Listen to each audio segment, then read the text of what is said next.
बिस्मिल्लाहिर्रहमानिर्रहीम। अस्सलाम वालेकुम। आज हम बात करेंगे दो अहम इशूज़ के हवाले से। एक दिन पहले ज़िमनी इंतखाबात से लाहौर हाई कोर्ट ने PTI उम्मीदवार, उनके लवाहिकीन को और उनके जो पोलिंग स्टेशन या पोलिंग एजेंट्स हैं उनको हरासा करने से रोक दिया है। उसकी तफसील मैं आपके साथ शेयर करूँगा। पार्लियामेंट में एक बड़ी तकरीरी हुई है पाकिस्तान तहरीक इंसाफ के रहनुमा की, उसकी तफसील भी मैं आपके साथ शेयर करूँगा। और साथ पंजाब में जो किसानों के साथ जो जुल्म हो रहा है उसके ऊपर भी हम बात करेंगे। सबसे पहले तो मैं आपको बताता चलूं, और पाकिस्तान तहरीक इंसाफ के कामयाब तरीन जलसे पंजाब में बड़े अरसे बाद तकरीबन 11 माह के बाद हुए हैं, उसके ऊपर भी हम बात करेंगे। सबसे पहले तो मैं आपको बताता चलूं कि हमारी वफाकी हुकूमत के हालात आप देखें, मुलाहजा करें।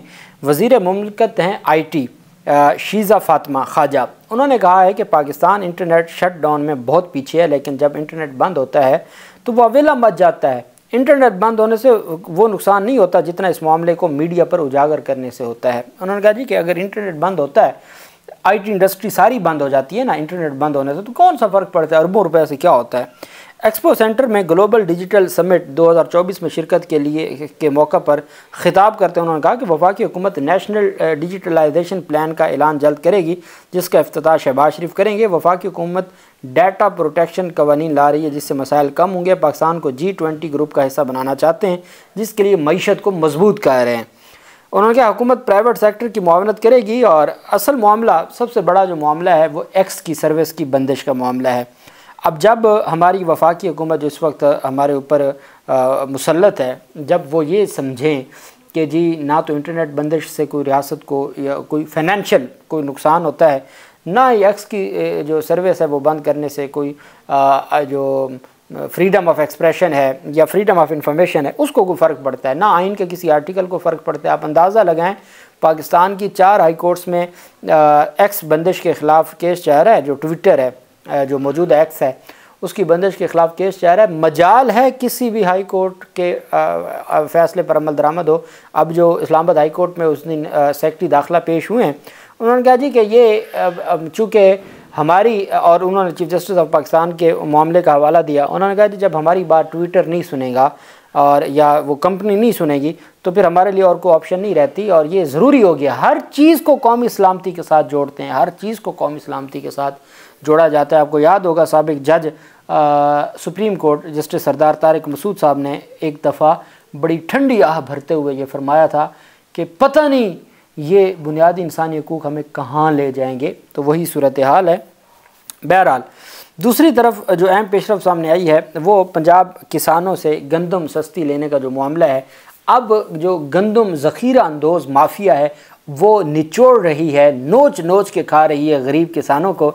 बारिशें हैं, इतनी मुश्किल के साथ उन्होंने इतना महंगा डीज़ल और इतनी महंगी खाद और ये सारी चीज़ें इस्तेमाल करके काश्तकारों ने गंदम की जो फसलें हैं उनको तैयार किया।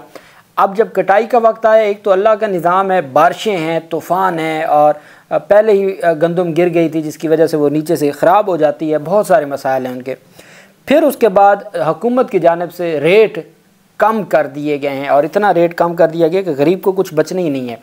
लेकिन चूँकि अभी तक बारदाना उन्होंने कहा जी कि किसान ऐप एक बनाते हैं, पंजाब हुकूमत ने कहा उस ऐप से वो बारदाना हासिल कर सकेंगे। अब गरीब किसान, उनके पास अक्सर के पास तो एंड्रॉयड फ़ोन नहीं है, फिर उनको क्या पता ऐप का। और जिन्होंने अप्लाई किया था, आज बारदाना देना था फूड ने, पंजाब फूड ने, वो नहीं दिया। अब वो नहीं दिया, गरीब बंदे जिनके घर खाने का नहीं है, जिनकी पूरे साल की जमा पूंजी ये गंदम होती है, उन्होंने तमाम के तमाम अखराजात वो उधार पे उन्होंने उठाए होते हैं, और गंदम के साथ फसल जैसे ही उनको कुछ मिलता है उन्होंने वो देने होते हैं।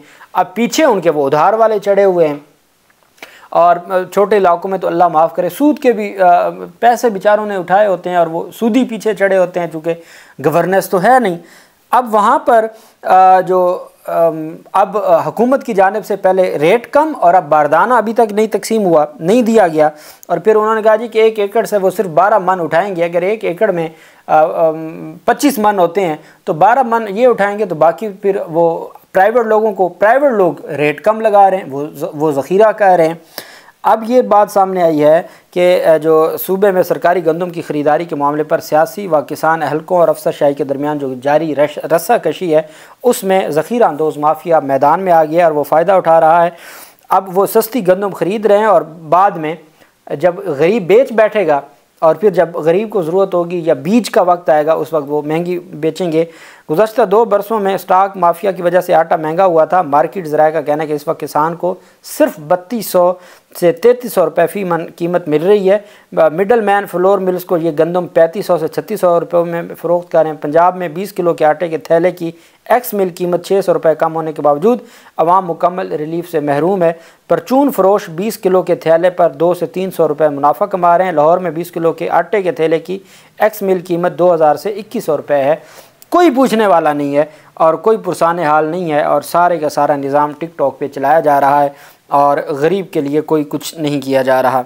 दूसरी जानिब जो सऊदी अरब के हवाले से मुतनाज़ बयान दिया था, आज कसूर में बहुत बड़ा जलसा था। पहले तला गंग में गए शेर अफजल मरवत और वो मुख्तलिफ़ जलसों से ख़िताब कर रहे हैं, चूँकि वो गैदरिंग इकट्ठी कर सकते हैं और लेकिन वो बहुत अच्छा काम करते हैं, लेकिन 2 दिन बाद एक ऐसा बयान देते हैं कि पूरी अपनी जो मेहनत है उसके ऊपर पानी फेर देते हैं और फिर इमरान खान को सफाइयाँ देनी पड़ती हैं।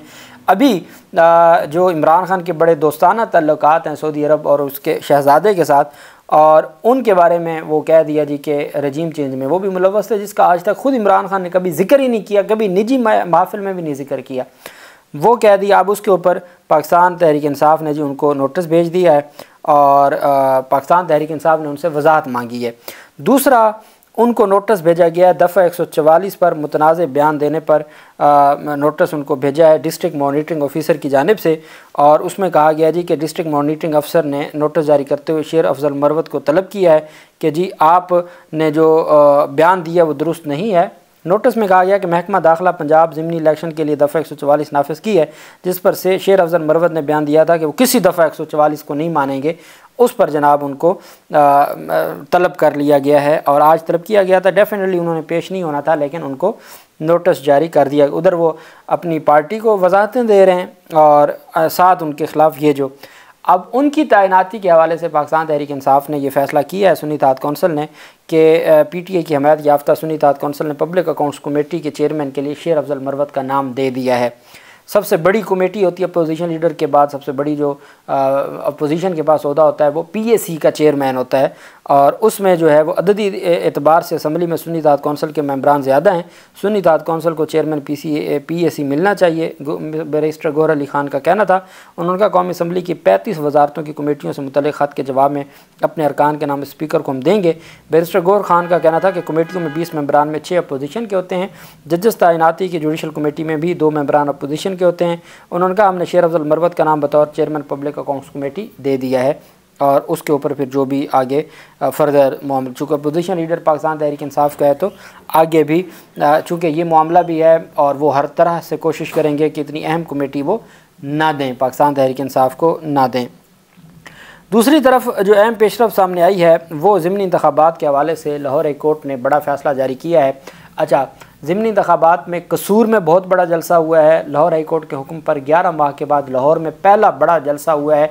उसमें भी लेस्को की जानिब से बिजली काट दी गई थी और फिर वहाँ वर्करों ने बिजली का बंदोबस्त किया और उनकी जानिब से जो सारी की सारी बिजली बंदिश के हवाले से उन्होंने अपना बंदोबस्त किया और एक तगड़ा जलसा लाहौर में भी हुआ, कसूर में भी और बाकी बकर में भी और बाकी शहरों में भी जलसे ज़िमनी इंतखाबात। आपने देखा होगा कहीं आपको नून लीग नज़र ही नहीं आई ना मीडिया में ज़िमनी इलेक्शन के हवाले से, चूँकि वो कहते हैं कि जी हम इलेक्शन लड़ के नहीं, हम मैनेज करके जीतते हैं और उनको मैनेजमेंट आती है। फॉर्म 47 भी उनको पता है कैसे तैयार होता है, उनको टेंशन ही नहीं है, कोई उनको जलसा, कोई उनको माहौल बनाने की ज़रूरत ही नहीं है। एक और बात कि जब अब आप भेजते हैं इलेक्शन कमीशन के उस पर जो उन्होंने पहले ही एक बनाई थी, एक नंबर दिया था कि इस पर मैसेज करें तो आपको आपके हल्के की तफसील आ जाएगी। तो ज़िमनी इलेक्शन के लिए चूँकि तफसील नहीं आ रही है, पुरानी आ रही है 8 फरवरी वाली पोलिंग स्टेशन के हवाले से, तो पाकिस्तान तहरीक इंसाफ ने जो इमरान खान का ऑफिशियल फेसबुक पेज है उसमें मैसेंजर पे आप अगर अपना हल्का लिखेंगे तो वो पूरी तफसील आ जाएगी कि कौन उम्मीदवार है और कौन सा आपका पोलिंग स्टेशन है, वो पूरी तफसील उसमें आ जाती है। तो पाकिस्तान तहरीक इंसाफ के खैर कामयाब जलसे थे ज़िमनी इंतखाब के हवाले से। लाहौर हाई कोर्ट ने 21 अप्रैल को होने वाले ज़िमनी इंतखाब में पंजाब असम्बली के हल्का PP 32 में जो अडियाला जेल में कैद सियासी कैदी हैं परवेज़ इलाही और उम्मीदवार हैं PP 32 से, उनकी फैमिली, उनके हामियों और पोलिंग एजेंट्स को हरासा करने से रोक दिया है। लाहौर हाई कोर्ट के जस्टिस शाहिद बिलाल ने ज़िमनी इलेक्शन में वोटर्स और अहल खाना को हरासा करने से रोकने की परवेज़ इलाही की दरख्वास्त पर समाअत की। दरख्वास्त गुजार के वकील ने मौक़िफ़ अपनाया कि परवेज़ इलाही PP 32 से ज़िमनी इलेक्शन में उम्मीदवार हैं। पुलिस दरख्वास्त गुजार के हामियों और ख़ानदान के अफराद को हरासा कर रही है। दरख्वास्त गुजार के वकला ने इस्तदा की कि परवेज़ इलाही के हामियों को हरासा करने से रोकने का हुक्म दिया जाए। लाहौर हाई कोर्ट ने ज़िमनी इंतखाबात में परवेज़ इलाही के हामियों को हरासा न करने का हुक्म दिया और इस हवाले से गुजरात पुलिस को हदायत जारी करते हुए दरख्वास्त को मंजूर करते हुए निपटा दिया। अब मैं समझता हूँ कि ये ऐसा फ़ैसला है कि इसकी बुनियाद पर ज़िमनी इंतखाबात में चूँकि 10 अज़ला में पंजाब के दफ़ा 144 नाफिज कर दिया गया है और ये सारी के सारा जो सिलसिला है वो जारी है। बहरहाल चूँकि परवेज़ इलाही की लीगल टीम बहुत तगड़ी है, वो हर फोरम पर जा रही है, हर फोरम पर वो रिलीफ़ ले रही है। अल्लाह पाक पाकिस्तान का हामी नासिर हो। बहुत शुक्रिया। अल्लाह हाफिज़। पाकिस्तान जिंदाबाद।